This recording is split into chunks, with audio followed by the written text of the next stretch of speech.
You're listening to the weekly Parsha podcast with Ari Goldwag, recorded with Hashem's never-ending assistance in Terumah, Israel, 5785, 2025.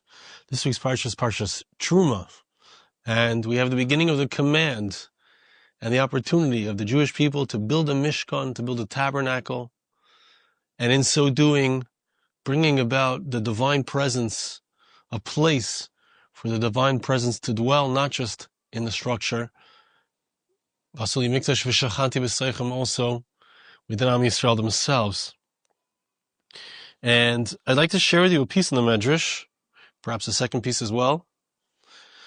And the Medrash says, V'yikchu Truma, the pasuk tells us, you are to take for me a Truma. You're supposed to bring a donation to the Mishkan, and the Jews indeed did this.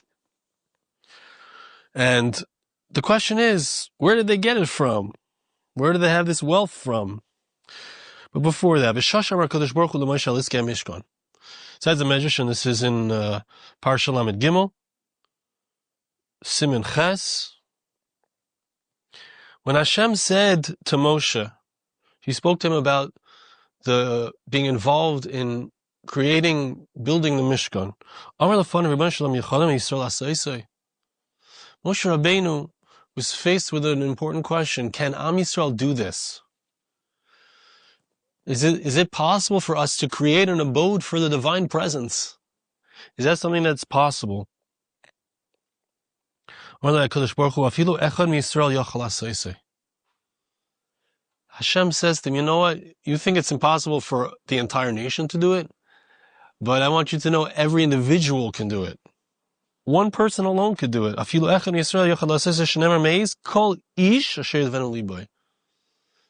We brought a donation from each individual whose heart propelled him to do so. Anybody, any individual can serve as a vehicle for HaKadosh Baruch Hu, as a vehicle for Hashem's presence in the world.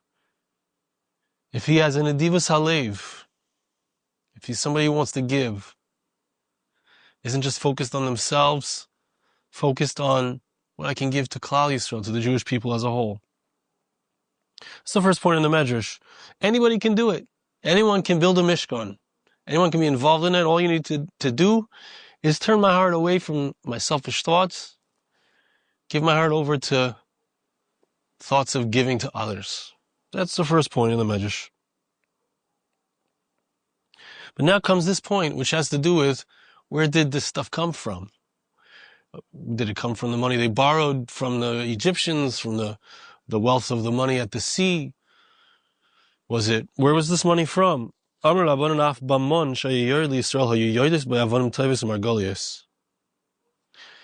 Medrash tells us an amazing and interesting thing, and we need to understand the depth of it, what it's coming to teach me, because every Medrash, when it says a concept, it's telling us not just a cute story on the surface, it's telling us a depth that we can learn from. But it says something which you may have heard, I believe Rashi brings it down, that whenever the man would fall, each morning, the miraculous bread would fall from heaven, the manna, and the Jews would collect the manna, and as they would do so, they would notice that amongst, or next to, maybe inside of the bread, there were precious stones. And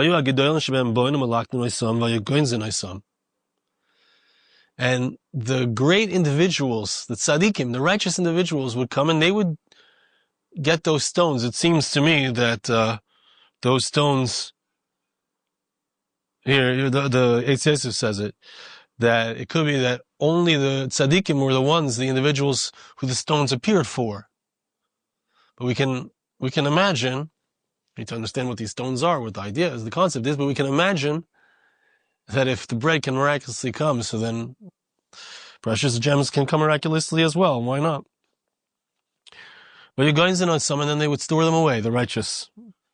I'm going to prove to you that this is so. Shenamar, pasuk says,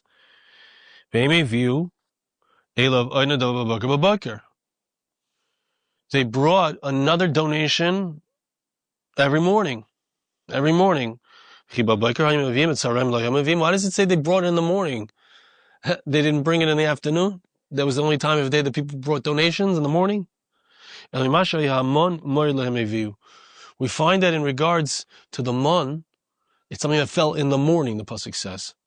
So when it says they brought nidavos, they brought their donations in the morning, it means they brought donations that came from the morning, that came from their morning bread. So this indicates that there were precious stones that came along with the mon. Pasuk says that the Nesiim, which means the princes of each tribe, each one of them brought the 12 stones, one from each tribe, that would make up the stones that were placed into the breastplate of the Kohen Gadol, of the high priest. So we see that the tzaddikim were the ones who received these precious stones, and where did they get them from? Interestingly, they got them from the mon. We could think of a lot of depth in that idea. But let's read a little bit further in the Medrash. I want to share with you just something awesome, moving. The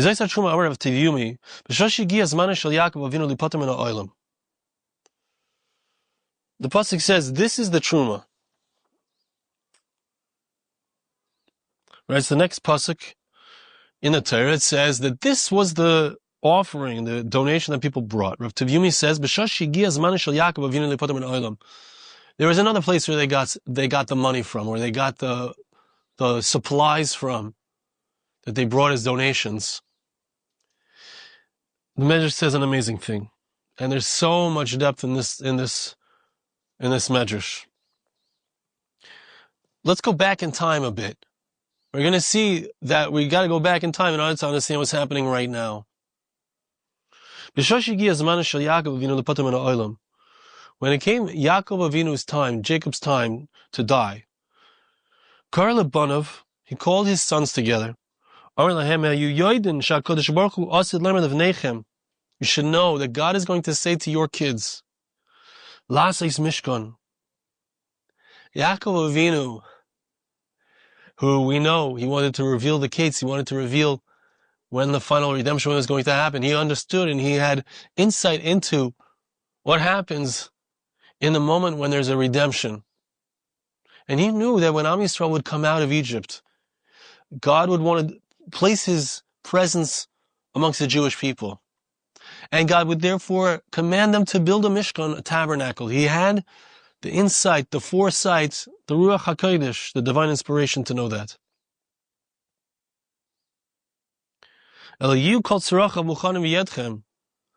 And perhaps he understood as well that they would be in the wilderness and they wouldn't have the wherewithal to be able to actually build this amazing structure. So he said, I want you to prepare now. I want you to prepare now for this future event. It's going to happen another 210 years, maybe more, approximately 210 years. Maybe less, actually, a little less. As the pasuk says, God should be with you. The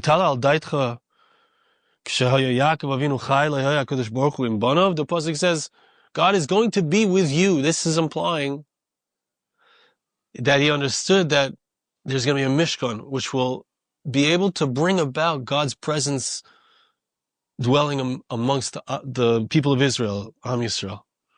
So, but it's in the Pashup shot of it, it sounds like God will be with you. Well, is God not with us now? What do you mean God is going to be with you in the future? God is going to say to you in the future, God is going to want to be with you. He's going to want to rest his divine presence amongst you, and he's going to command you to build a Mishkan. He's going to allow his divine presence to come down and to dwell within you. So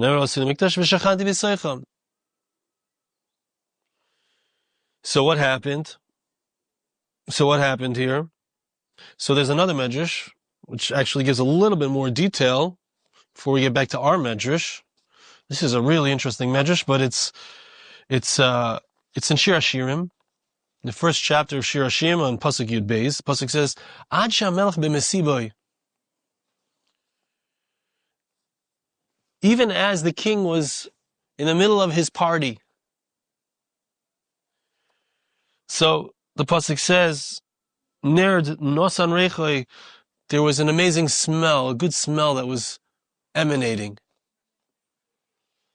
And the Medrash understands it to be saying that even before the fact, even before Hashem, there's a few explanations in the Medrash, but even before Hashem was commanding Am Yisrael to build a Mishkan, he already prepared for it. He inspired Yaakov Avinu long beforehand. Ad Shemech b'Mesibo means before God was ready to be at the party. And the party is when Hashem comes down and reveals himself to Am Yisrael and places his presence amongst us, and we know what's going on. We know what's going on in this world. We know what the world is about, what life is about. Before that, God had already commanded us. Brings our thing. Same idea, but there's a little bit more detail here. That's why I want to read this medrash. Yaakov was on his deathbed. Mesev, the word mesiboy, mesiboy, which means a party. It can also mean a party is a place where in those times they used to recline. They used to have these couches that they would rest on. They would recline on them. That's why it's called a mesiba. It's a place where you relax, chill out, enjoy your friends, have a few drinks. Purim, we're going to do this soon. So, Ad she Yaakov Avinu meisi b'mitasai, Yaakov is lying on his deathbed. He's reclining on his bed. Nitznutza boy ruach hakodesh. God inspired him. Amar Levanov, Hashem says, and Yaakov repeats to his kids, God is going to place his divine presence amongst you. Now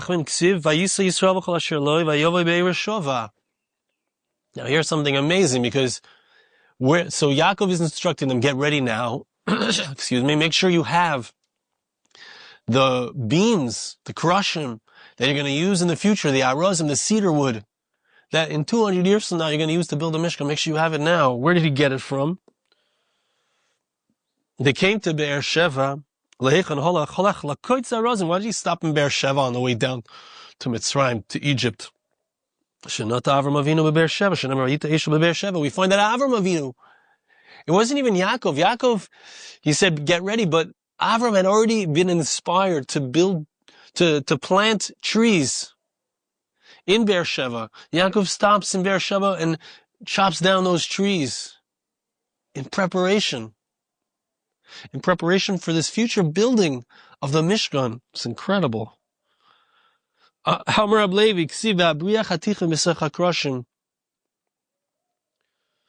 Habriach Shleishim Shtayim Amahoyo, Mehechen Hoysa Nimtzeis Biyadam Lashah. How did they have these huge beams? Where did they get the wood from?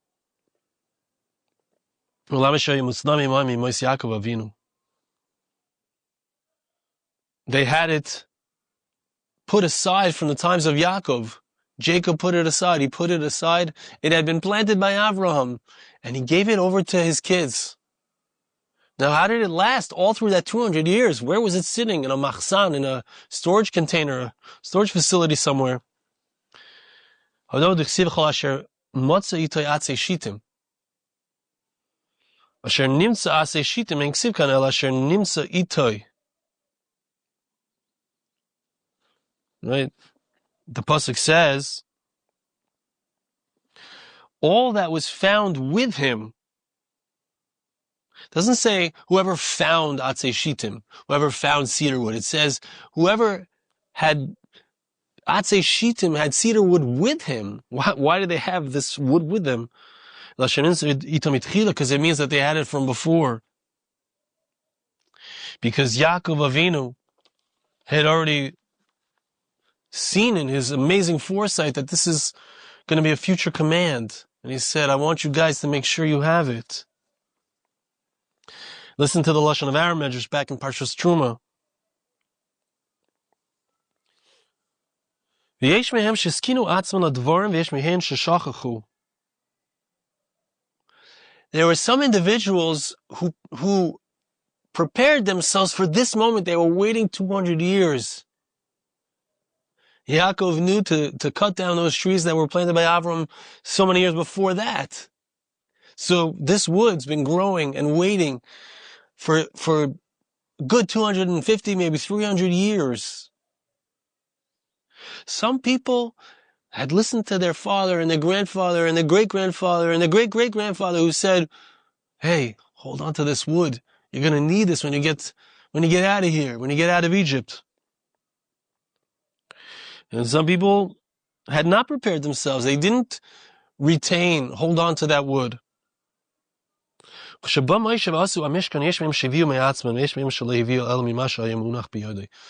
people had to find something now.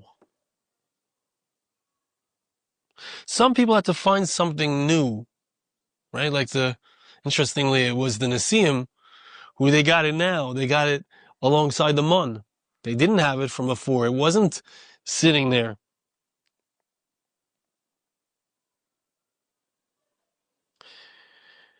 So Kol Yisha, and the Medrash brings, it finishes off here in our Medrash.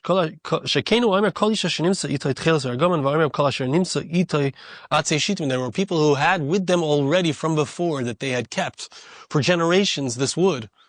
And there were some people who didn't, and they had to use whatever they found now. Maybe it was from the money they borrowed from the Egyptians.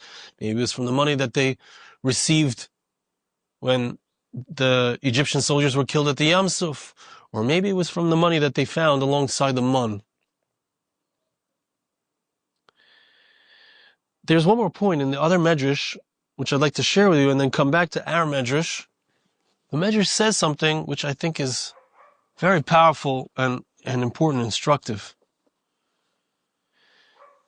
I don't know if I'll read it inside, let's see, but basically the concept is, one of the mysteries of the parshas that we have the next 5 weeks. We have Terumah, Tetzaveh, Kisisa, Vayakal, Pikudei.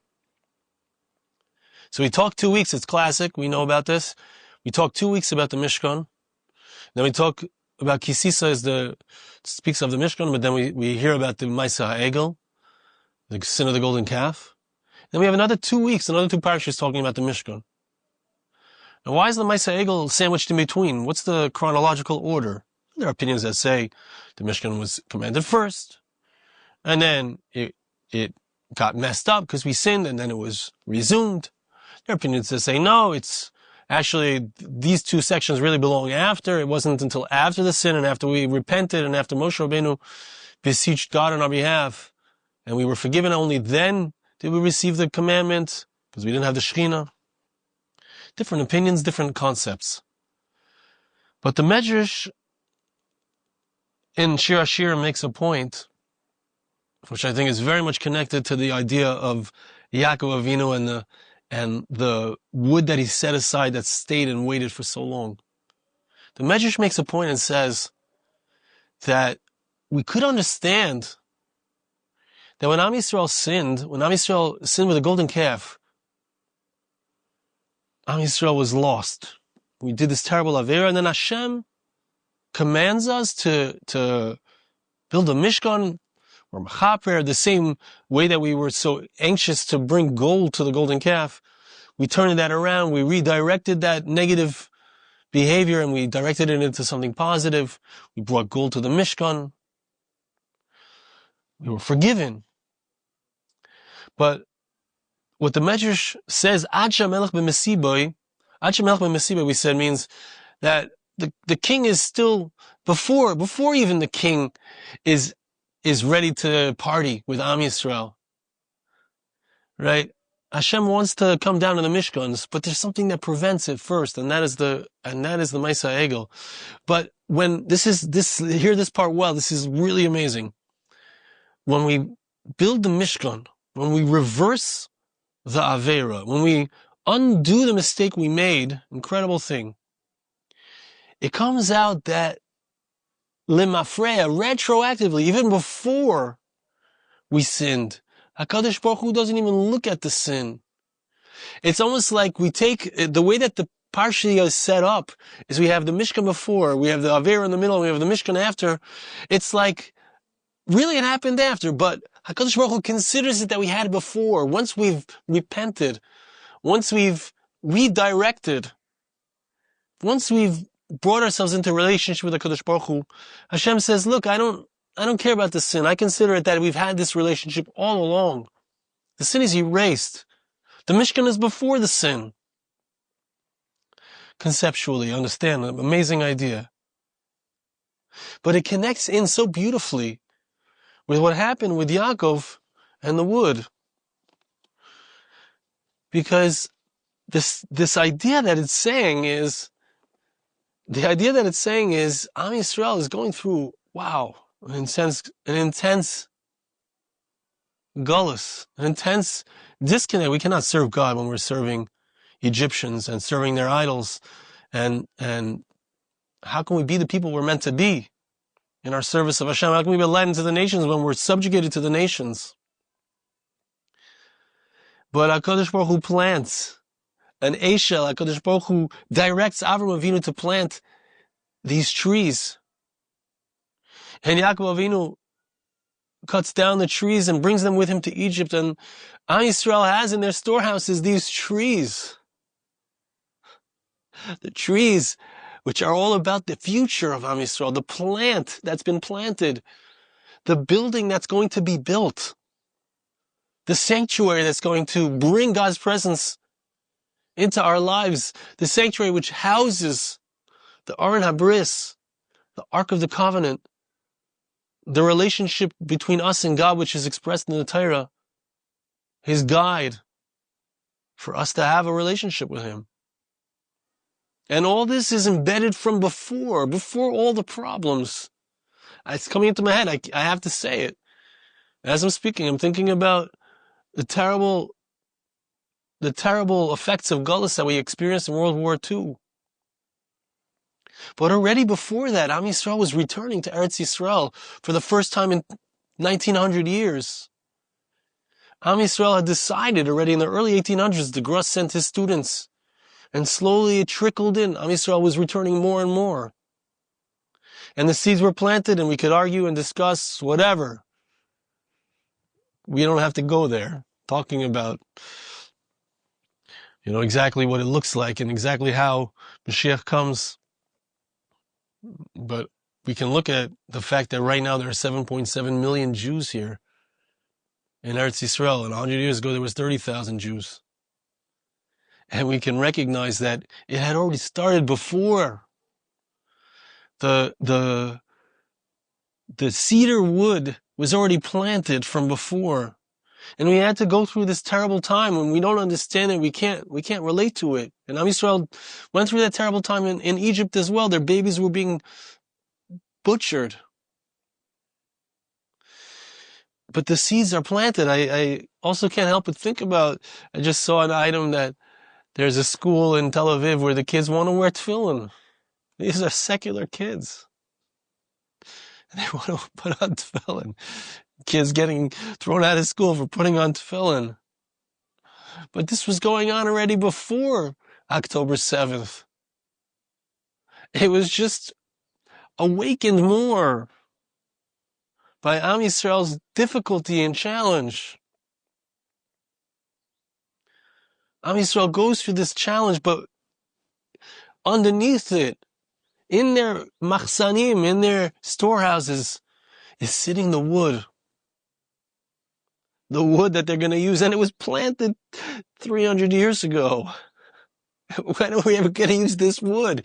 Some people held on to it, and some people forgot about it. The ones who held on to it were able to bring it out. But don't worry, even the ones who didn't hold on to it, there are some people who haven't held on to our traditions, and they've been lost. But they can also become tzaddikim. They can also be righteous. And they can also get gems, even now, with their manna. Even with the mun. Even with that, whatever it is that they're doing in the world that produces their bread, so to speak. There are gems there. When we direct ourselves to HaKadosh Baruch Hu, whether we've been holding on through it all or whether not, whether we're coming in now, the gems are there for us. Either we've got it in our storehouse, or HaKadosh Baruch Hu is going to help us to have what it takes to be part of the Mishkan, the tabernacle, the building, which serves as a conduit to bring the Shekhinah into our lives, into our world. So I want to bless you and ask you to bless me. Hashem should help us, that we should be able to look, hey, maybe I've got the storehouse I didn't even know about. Hashem should help us to find our storehouses filled with cedar wood. Hashem should help us to recognize what's going on right now.